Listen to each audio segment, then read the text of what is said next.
வணக்கம். நியூஸ் 18 தமிழ்நாடுவின் வணக்கம் தமிழ்நாடு செய்திகளை வழங்குவதற்காக நான் நித்யாகுமார். ரத்த அழுத்தம் காரணமாக திமுக தலைவர் கருணாநிதி காவிரி மருத்துவமனையில் அனுமதிக்கப்பட்டுள்ளார். 20 நிமிட சிகிச்சைக்கு பிறகு அவரது உடல்நிலை சீரானதாக முன்னாள் மத்திய அமைச்சர் ஆர் ராசா கூறியுள்ளார். தொடர்ந்து மருத்துவ கண்காணிப்பில் இருப்பார் என காவிரி மருத்துவமனை தெரிவித்திருக்கிறது. இதனிடையே கருணாநிதிக்கு அளிக்க சிகிச்சை தொடர்பாக கேட்டறியவும் அவரை சந்திக்கவும் இன்று காலை 11:30 மணிக்கு பாதுகாப்புத்துறை அமைச்சர் நிர்மலா சீதாராமன் காவிரி மருத்துவமனைக்கு வரவுள்ளார். திமுக தலைவர் கருணாநிதியின் உடல்நிலை நலிவுற்றிருப்பதாக நேற்று முன்தினம் காவேரி மருத்துவமனை அறிக்கை வெளியிட்டது. இதனால் அரசியல் கட்சித் தலைவர்களும் திமுக நிர்வாகிகளும் கோபாலபுரம் இல்லம் வந்து செயல் தலைவர் மு க ஸ்டாலினிடம் கருணாநிதியின் உடல்நலம் பற்றி விசாரித்துவிட்டு சென்றனர். நேற்று இரவு 10 மணி அளவில் கோபாலபுரம் இல்லம் அமைந்துள்ள தெருவில் விளக்குகள் அணைக்கப்பட்டு அங்கிருந்து மு க ஸ்டாலின் தமது ஆழ்வார்பேட்டை இல்லத்திற்கு புறப்பட்டு சென்றார். பின்னர் இரவு 11 மணி அளவில் கருணாநிதியின் தனி மருத்துவர் கோபாலும் அவருடன் மருத்துவ உபகரணங்களுடன் 2 உதவியாளர்களும் கோபாலபுரம் இல்லத்திற்குள் சென்றனர். கோபால் வந்த சிறிது நேரத்திலேயே ஸ்டாலினும் அங்கு விரைந்தார். தொடர்ந்து மு க அழகிரி, கனிமொழி, செல்வி என குடும்ப உறுப்பினர்கள் அடுத்தடுத்து கோபாலபுரம் இல்லத்திற்கு வருகை தந்தனர். கருணாநிதியை பரிசோதித்த பிறகு மருத்துவமனைக்கு கொண்டு சென்று சிகிச்சை அளிக்கலாம் என அறிவுறுத்தவே காவேரி மருத்துவமனையில் இருந்து உடனடியாக ஆம்புலன்ஸ் வரவழைக்கப்பட்டது. இரவு 1 மணி அளவில் ஸ்ட்ரெச்சர் மூலம் கருணாநிதி ஆம்புலன்ஸில் ஏற்றப்பட்டு காவேரி மருத்துவமனைக்கு கொண்டு செல்லப்பட்டார்.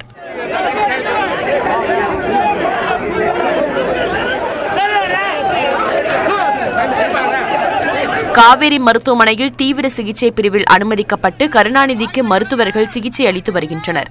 இந்த தகவலை அறிந்ததும் காவேரி மருத்துவமனை முன்பு ஆயிரக்கணக்கான தொண்டர்கள் குவிய தொடங்கினர். இதனால் காவேரி மருத்துவமனை வளாகத்தை சுற்றி பலத்த போலீஸ் பாதுகாப்பு போடப்பட்டது.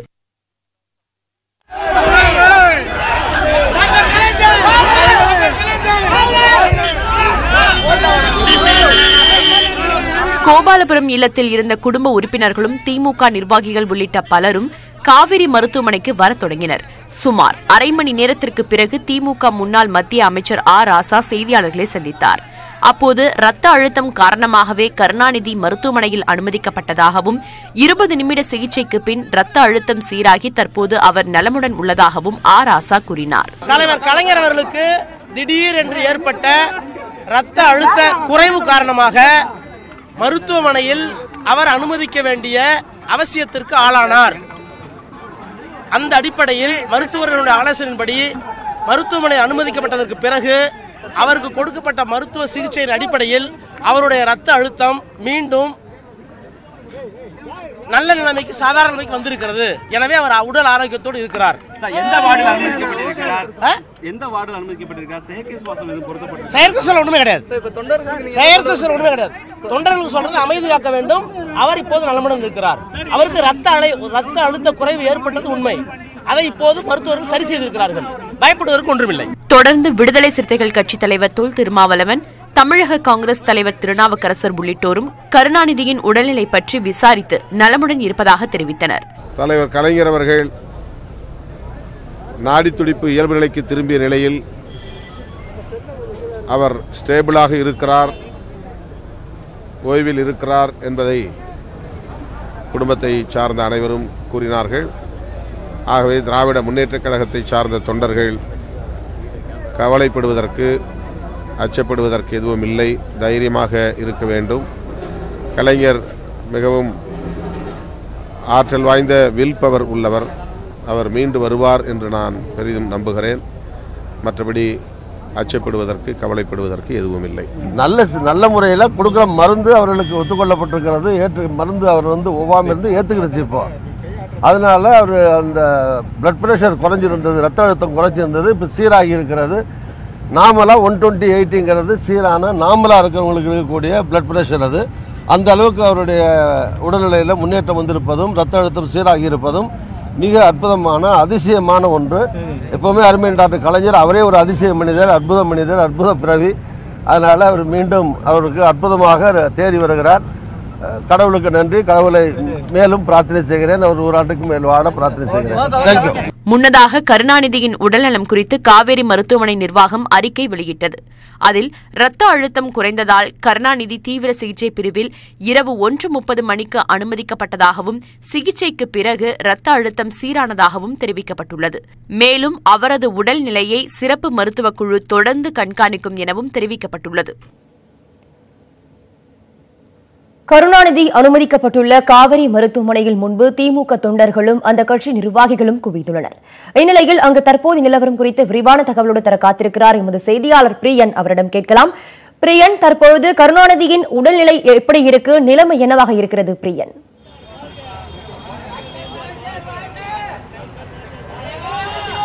நேற்று இரவு சரியாக 1:30 மணி அளவில் காவிரி மருத்துவமனையில் அனுமதிக்கப்பட்டிருக்கக்கூடிய திமுக தலைவர் கருணாநிதி அவர்களுக்கு தற்போதும் மருத்துவர்கள் தீவிரமாக சிகிச்சை அளித்து வருகிறார்கள். குறிப்பாக மருத்துவ குழுவினுடைய தீவிர கண்காணிப்பில் தான் கருணாநிதி அவர்கள் வைக்கப்பட்டிருக்கிறார். நேற்றைய தினம் இரவு திடீரென ஏற்பட்ட குறைந்த இரத்த அழுத்தத்தின் காரணமாக அவருடைய உடல் நலிவு மேலும் பாதிப்புக்குள்ளாகி இருந்தது. இந்நிலையில்தான் அவரை உடனடியாக மருத்துவமனையில் வைத்து சிகிச்சை அளிக்க வேண்டிய அவசியம் இருந்ததன் காரணமாக மருத்துவமனைக்கு நேற்று நள்ளிரவில் அவர் கொண்டு வரப்பட்டார். இந்நிலையில் உடனடியாக அவருடைய குடும்பத்தாரும் மற்ற கட்சி தொண்டர்களும் தொடர்ந்து மருத்துவமனை வளாகத்திற்கு முன்பே குறைய தொடங்கினார்கள். ஆனால் சிகிச்சை அளிக்க தொடங்கி 30 நிமிடத்திற்குள்ளேயே அவருடைய உடல்நிலை என்பது மிகவும் இயல்பு நிலைக்கு திரும்பிவிட்டதாக மருத்துவமனை தரப்பிலிருந்து கூறப்பட்டிருந்தது. குறிப்பாக அவருக்கு ஏற்பட்டிருந்த குறைவு இரத்த அழுத்தமானது சீராகி இருந்ததும் அதே போன்று அவரது இருதய துடிப்பும் சீராகி விட்டிருந்ததும் மருத்துவமனை தரப்பிலிருந்து உறுதிப்பட்டிருந்தது. அது மட்டும் அல்லாமல் அவருக்கு மேற்படி மருத்துவ குழுவினர் தொடர்ந்து சிகிச்சை அளிக்க வேண்டும் எனவும் மருத்துவர்கள் தரப்பிலிருந்து தீவிர கண்காணிப்பில் வைக்கப்பட வேண்டும் எனவும் மருத்துவமனையிலிருந்து கூட அதிகாரப்பூர்வமாக அறிவிக்கப்பட்டிருந்தது. இதில்தான் நேற்று தினம் இரவு தொடங்கிய தற்போது வரை மருத்துவமனை முன்பு ஏராளமான தொண்டர்கள் தற்போதும் அவர் உடல்நிலை குறித்து தெரிந்து கொள்வதற்காக காத்திருக்கிறார்கள். நேற்று இரவு வர தொடங்கிய அந்த தொண்டர்கள் எண்ணிக்கை என்பது தற்போது வரை குறையாமல் தொடர்ந்து அவர்கள் மருத்துவமனை முன்பாக குவிந்து அவர்களுடைய கோஷங்களை எழுப்பி வருகிறார்கள். நிலையில்தான் வந்திருக்கக்கூடிய தொண்டர்களை கட்டுப்படுத்தும் விதத்தில் இங்கே ஏராளமான காவலர்கள் குவித்து வைக்கப்பட்டிருக்கிறார்கள். மேலும் பாதுகாப்பு வசதி கருதியும் இந்த பகுதியில் 100க்கும் மேற்பட்ட காவலர்களும் குவித்து வைக்கப்பட்டிருக்கிறார்கள். காவல்துறை உயர் அதிகாரிகளும் தொடர்ந்து பாதுகாப்பு பணிகளில் ஈடுபட்டு வருகிறார்கள். இருந்த போதிலும் தொண்டர்களுடைய எண்ணிக்கை என்பது தொடர்ந்து அதிகரித்த வண்ணம் தான் இருக்கிறது. மேலும் அவருடைய உடல்நிலை தற்போது என்னவாக இருக்கிறது என்பதை தெரிந்து கொள்ள வேண்டும் என்ற அந்த ஒரு ஆர்வமும் எதிர்பார்ப்பும் இங்கு இருக்கக்கூடிய தொண்டர்களிடம் இருக்கிறது. நித்யா, பிரியன், கருணாநிதியோட உடல்நலம் குறித்து காவிரி மருத்துவமனை நிர்வாகம் ஏற்கனவே மருத்துவ அறிக்கை வெளியிட்டது. அடுத்தபடியான அவருடைய உடல்நிலையின் முன்னேற்றம் குறித்த அறிக்கை எப்போது வெளியிடப்படும்? அவருக்கு எந்த மாதிரியான சிறப்பு மருத்துவர்கள் குழு சிகிச்சை அளித்து வராங்க?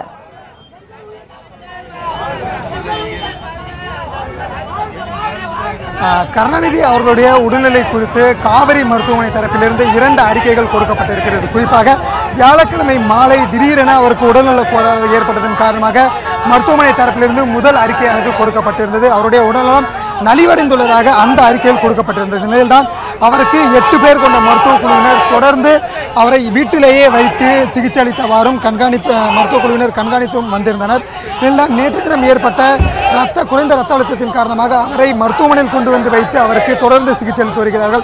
இதில் அதிகாலை 2:30 மணி அளவில் அவருக்கு குறைந்த இரத்த அழுத்தம் ஏற்பட்டு இருப்பதாகவும் ஆனால் அவை சீராகிவிட்டதாக 2வது மருத்துவ அறிக்கை மருத்துவமனை தரப்பிலிருந்து வெளியிடப்பட்டிருந்தது. இந்நிலையில்தான் தற்போதும் அவருக்கு தொடர்ந்து சிகிச்சையானது அளிக்கப்பட்டிருக்கக்கூடிய நிலையில் அவருடைய உடல்நிலையானது தற்போது எந்த நிலையில் இருக்கிறது?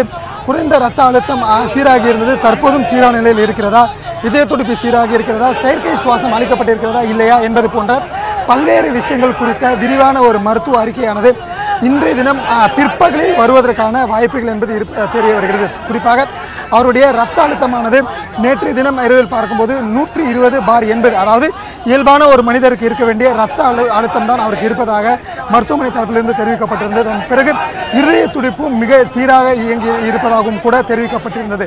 இதில் செயற்கை சுவாசம் அவருக்கு கொடுக்கப்படவில்லை என்பதை முன்னாள் மத்திய அமைச்சர் ராசா தெளிவுபட கூறியிருந்தார். நிலன் அவர் தொடர்ந்து தற்போதும் தீவிர கண்காணிப்பில் இருக்கக்கூடிய காரணத்தினால் தற்போதைய அவருடைய உடல்நிலை குறித்த ஒரு விரிவான அறிக்கை என்பது இன்றைய தினம் பிற்பகல் மருத்துவமனை தரப்பிலிருந்து அதிகாரப்பூர்வமாக வெளியிடப்பட இருக்கிறது. நித்யா, பிரியன், கருணாநிதியோட உடல்நிலை குறித்து அறிந்து கொள்ள ஆயிரக்கணக்கான திமுக தொண்டர்கள் மருத்துவமனை வளாகம் முன் குவிந்திருக்கிறார்கள். அவர்களை கட்டுப்படுத்த காவல்துறை சார்பாக செய்யப்பட்டுள்ள ஏற்பாடுகள் குறித்து சொல்லுங்க. இன்று கருணாநிதி அவர்களை யார் யாரெல்லாம் சந்திக்க இருக்கிறார்கள், அது பற்றி விவரம் இருக்கா?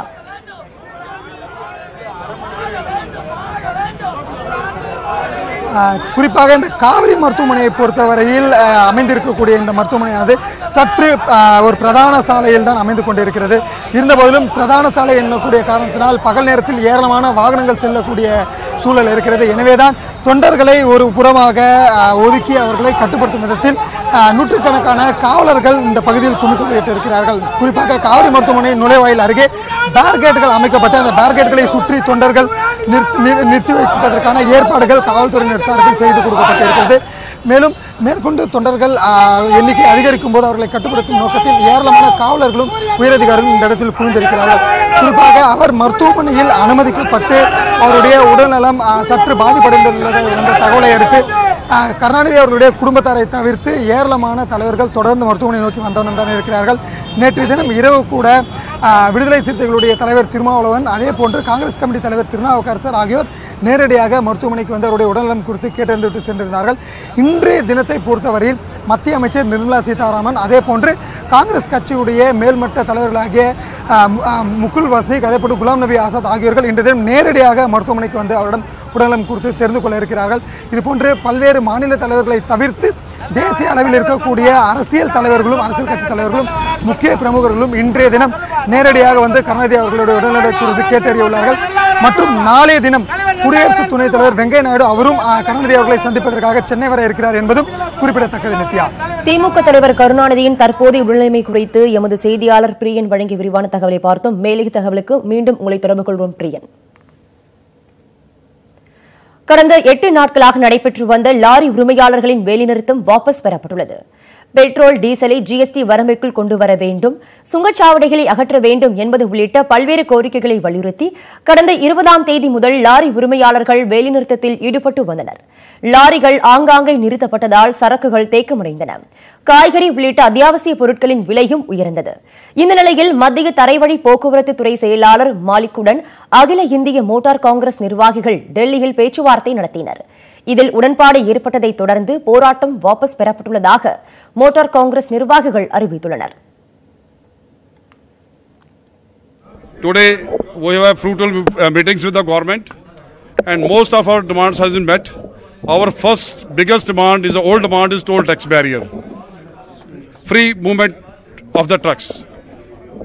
Our government agreed to this and within 6 months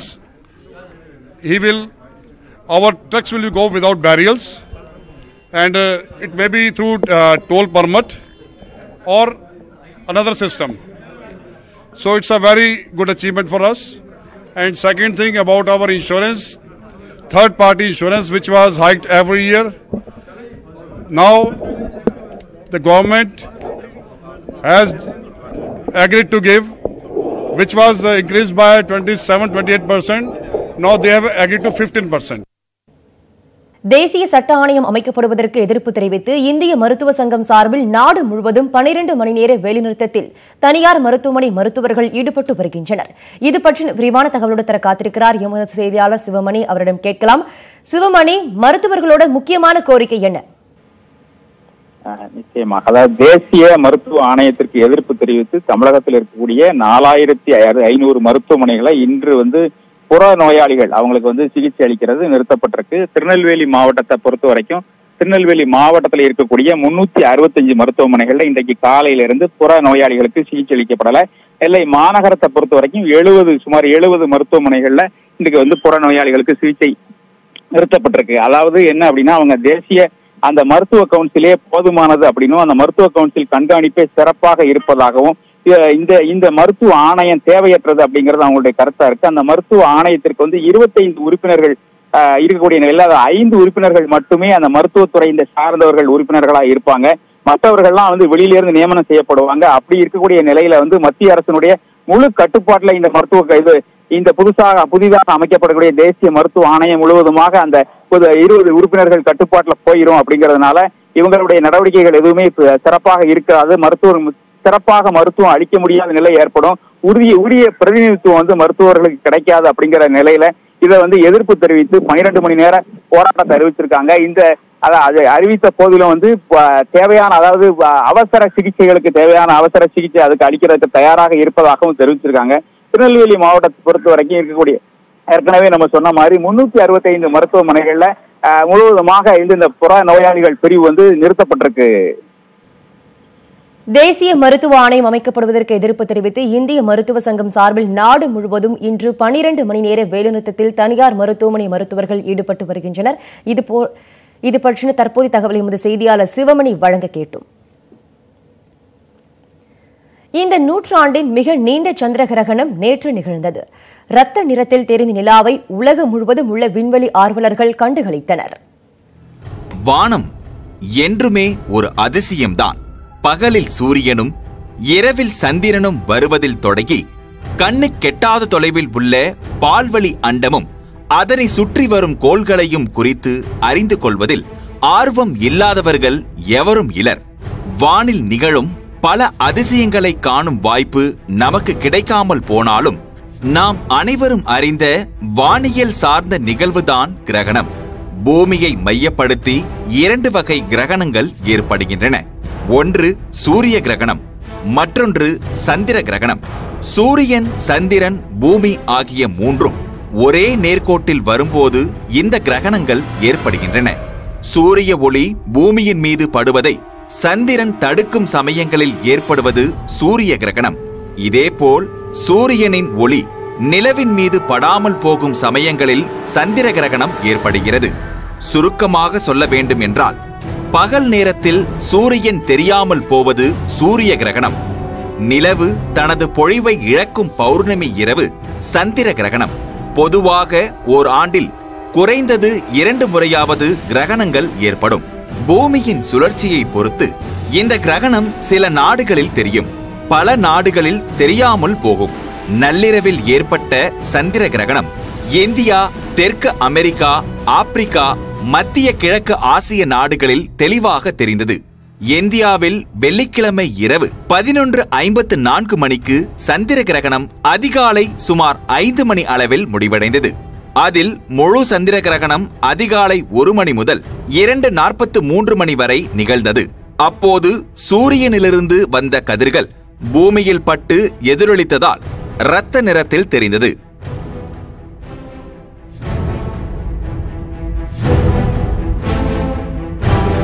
இந்த சந்திர கிரகணத்தை பார்ப்பதற்காக சென்னை கோட்டூர்புரத்தில் உள்ள பிர்லா கோளரங்கத்தில் சிறப்பு ஏற்பாடுகள் செய்யப்பட்டிருந்தன. நள்ளிரவையும் பொருட்படுத்தாமல் சிறுவர்களும் இளைஞர்களும் அதிக அளவில் திரண்டனர். இதேபோல உலகெங்கும் சந்திர கிரகணத்தை பலர் கண்டு ரசித்தனர். அடுத்ததாக முழு சந்திர கிரகணம் 2029ஆம் ஆண்டு ஜூலை 25ஆம் தேதி நிகழ்கிறது. தூத்துக்குடியில் ஸ்டெர்லைட் ஆலையை மீண்டும் திறப்பதற்கு நடவடிக்கை எடுக்கப்பட்டு வருவதாக வேதாந்தா நிறுவனம் தனது ஆண்டறிக்கையில் தெரிவித்திருக்கிறது. தூத்துக்குடியில் இயங்கி வந்த ஸ்டெர்லைட் தாமிர உருக்காலைக்கு எதிராக போராட்டத்தின் போது வன்முறை ஏற்பட்டதில் 13 பேர் உயிரிழந்தனர். இதையடுத்து ஆலையை நிரந்தரமாக மூடுவதற்கு தமிழக அரசு உத்தரவிட்டது. இந்நிலையில் ஸ்டெர்லைட் ஆலையை நடத்தி வரும் வேதாந்தா நிறுவனம் வெளியிட்டுள்ள ஆண்டறிக்கையில் தூத்துக்குடியில் ஸ்டெர்லைட் ஆலையை மீண்டும் தொடங்குவதற்கான நடவடிக்கைகளை எடுத்து வருவதாக தெரிவித்திருக்கிறது. மேலும் தூத்துக்குடியில் 2வது ஆலை அமைக்கும் பணிகளுக்கு நீதிமன்றம் தடை விதித்துள்ள நிலையில் பொதுமக்களின் கருத்து கேட்புக்கு பிறகு அந்த திட்டமும் தொடங்கப்படும் என தெரிவிக்கப்பட்டுள்ளது.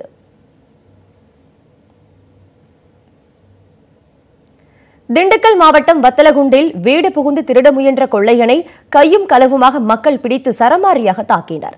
வத்தலகுண்டு வெங்கடாப்பட்டி தெருவை சேர்ந்த மின்வாரிய ஊழியரான காசிராஜனின் வீட்டுக்குள் நுழைந்த நபர் பொருட்களை திருட முயற்சித்துள்ளார். அப்போது அங்கு வந்த காசிராஜனின் மனைவி சிவகாமி வீடு திறந்து கிடப்பதைக் கண்டு கூச்சலிட்டுள்ளார். சத்தம் கேட்டு வந்த அக்கம் பக்கத்தினர் அந்த நபரை சுற்றி வளைத்து பிடித்தனர். பின்னர் அவரை கம்பத்தில் கட்டி வைத்து சரமாரியாக தாக்கினர். விவரம் அறிந்து வந்த போலீசார் அவரை மீட்டு காவல் நிலையம் அழைத்து சென்று விசாரணை நடத்தினர். மேலும் 5 சவரன் தங்கச்சங்கிலியையும் அவரிடமிருந்து பறிமுதல் செய்தனர். மேட்டூர் அணைக்கான நீர்வரத்து அதிகரித்துள்ள நிலையில் நீர் திறப்பு 68,000 கனஅடியாக உயர்த்தப்பட்டுள்ளது. கர்நாடக அணைகளில் இருந்து 60,000 கனஅடி நீர் திறக்கப்பட்டு வருகிறது. இந்நிலையில் மேட்டூர் அணைக்கான நீர்வரத்து 61,000 கனஅடியில் இருந்து 68,660 கனஅடியாக அதிகரித்துள்ளது. இதேபோல் நீர் திறப்பும் 60,574 கனஅடியில் இருந்து 68,498 கனஅடியாக உயர்ந்துள்ளது. அணையின் நீர்மட்டம் 120.3 அடியாக உள்ளது. தொடர்ந்து 6வது நாளாக 120 அடியை தாண்டி மேட்டூர் அணையின் நீர்மட்டம் உள்ளது. இதனால் டெல்டா மாவட்டங்களுக்கு வெள்ள அபாய எச்சரிக்கை விடுக்கப்பட்டுள்ளது. இதனிடையே கேஆர்எஸ் அணையில் இருந்து உபரி நீர் திறப்பு குறைந்துள்ளது. இதனால் மேட்டூர் அணைக்கு நீர்வரத்து குறையும் வாய்ப்புள்ளது. ஆப்பிரிக்கா சுற்றுப்பயணத்தை முடித்துக் கொண்டு டெல்லி திரும்பிய பிரதமர் மோடியை வெளியுறவுத்துறை அமைச்சர் சுஷ்மா சுவராஜ் வரவேற்றார். ஆப்பிரிக்காவில் சுற்றுப்பயணம் மேற்கொண்ட பிரதமர் நரேந்திர மோடி உகாண்டா, ருவாண்டா நாட்டு தலைவர்களை சந்தித்து பேசினார். அப்போது இந்தியாவுக்கும் அந்த நாடுகளுக்கும் இடையே முக்கிய ஒப்பந்தங்கள் கையெழுத்தாகின. ஜோஹன்ஸ்பர்க் நகரில் நேற்று நடைபெற்ற பிரிக்ஸ் மாநாட்டில் பங்கேற்ற அவர் பிரிக்ஸ் கூட்டமைப்பு நாடுகளான பிரேசில், ரஷ்யா, சீனா உள்ளிட்ட தலைவர்களை தனித்தனியாக சந்தித்து பேசினார். இறுதியாக துருக்கி அதிபர் ரிசர்வ் ஸ்டோகனை சந்தித்த மோடி 2வது முறையாக அதிபராக தேர்வு செய்யப்பட்டதற்கு வாழ்த்து தெரிவித்தார். தொடர்ந்து தனி விமானம் மூலம் டெல்லி திரும்பிய பிரதமர் மோடியை வெளியுறவுத்துறை அமைச்சர் சுஷ்மா சுவராஜ் நேரில் சென்று வரவேற்றார். முறைகேடுகள் நடைபெற்றுள்ள நிலையில் தேர்தல் முடிவுகளை ஏற்க முடியாது என்றும் மறு தேர்தல் நடத்த வேண்டும் என பாகிஸ்தான் எதிர்க்கட்சிகள் வலியுறுத்தியுள்ளன. பாகிஸ்தானில் 272 நாடாளுமன்ற தொகுதிகளுக்கு புதன்கிழமை தேர்தல் நடத்தப்பட்டது. இதில் கிரிக்கெட் வீரர் இம்ரான்கான் தலைமையிலான தெஹ்ரிக்-இ-இன்சாப் கட்சிக்கு 117 இடங்களும், நவாஸ் ஷெரீப்பின் பாகிஸ்தான் முஸ்லீம் லீக் கட்சிக்கு 64 இடங்களும், பெனாசிர் பூட்டோவின் மகன் பிலாவல் பூட்டோ தலைமையிலான பாகிஸ்தான் மக்கள் கட்சிக்கு 43 இடங்களும் கிடைத்தன.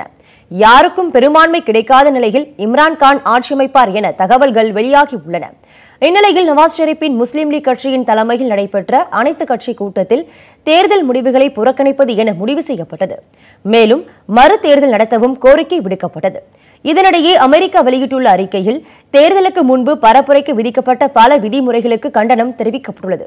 அதே நேரத்தில் தேர்தல் முடிவுகளை ஏற்றுக்கொள்வதாகவும் பாதுகாப்பு உள்ளிட்ட விவகாரங்களில் இணைந்து செயல்பட தயாராக உள்ளதாகவும் தெரிவித்துள்ளது.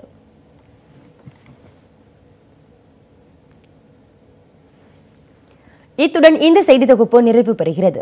மேலும் பல அண்மை செய்திகளுக்கு தொடர்ந்து இணைந்திருங்கள். இது நியூஸ் 18 தமிழ்நாடு.